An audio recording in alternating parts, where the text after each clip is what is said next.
Окей, сега ще направим едно видео за българското ястие белмъж и ще го сравниме с грузинското елраджи.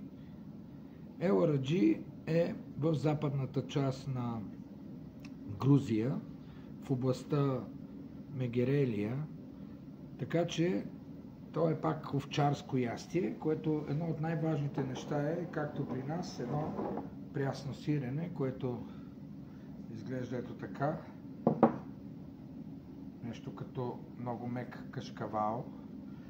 И в Грузия го наричат сулугури.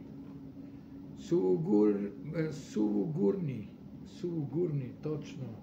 Душата на сиренето. Сега, ето как се прави, когато имаме такова сирене, то е най-важно. Намачква се. Няма много продукти. Намачкваме го с ръце. Е така. С малко течност. Слага се в много топъл тя да се разтече. Ето. Разбърква се да може да се разтопи сиренето. Може да му се постави малко мляко допълнително. Самото сирене да се разтопи. Ето, оставяме го леко да кипне. Добре, ето така отблизко ще дам. Да се види, че трябва да се разтопи вътре от цвика. Слага се малко брашно. Така. Ето горе-долу на това количество. Така около една кафена лъжица брашно. Да се събере самата суроватка.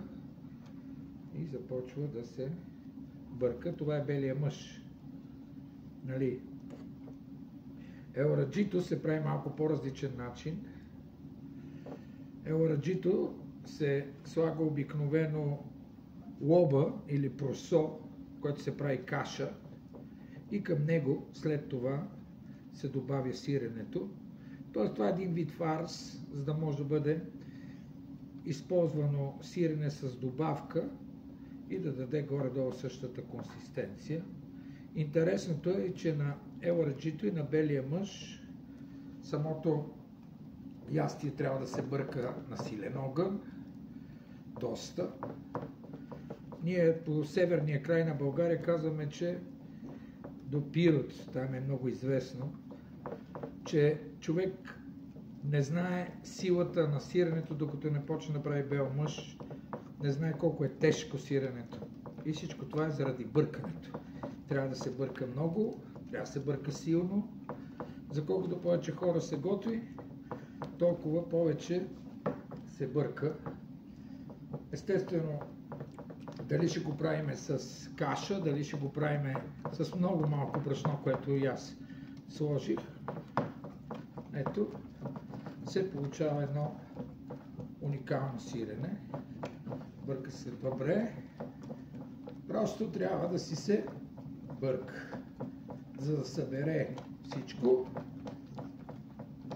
И това сирене, което е прясно, като извара, вече събира цялата суроватка и вече магията идва, че започва да се става много еластично. Ето. Чудо на чудесата. Естествено, колкото по-малко брашно имате, слагате, толкова сиренето ще стане толкова по-финно, толкова по-малко остатък ще има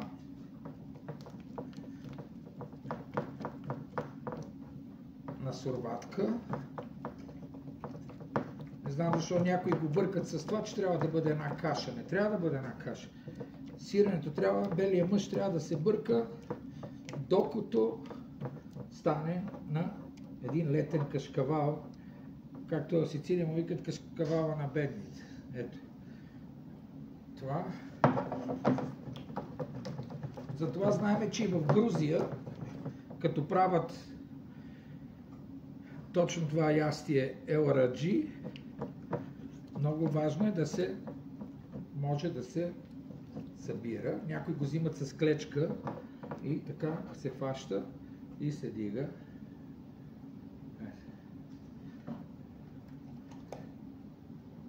Ето. Дали се вижда? Сигурно се вижда.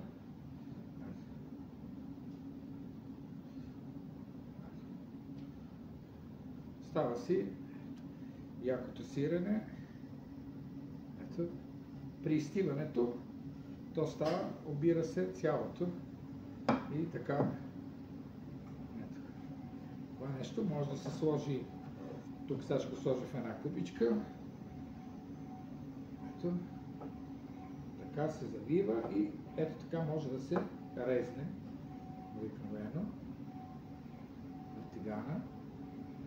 Ето ще сложа още.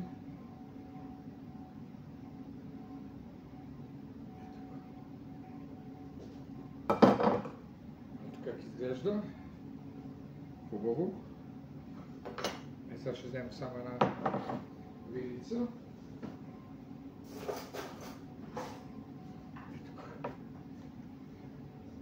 Буквално трябва да седи като кашкавал, твърдо.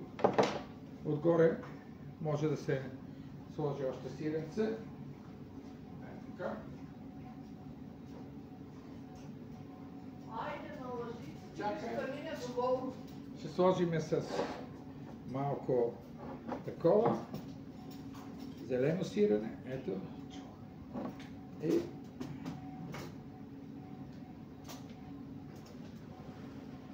тук е идеално.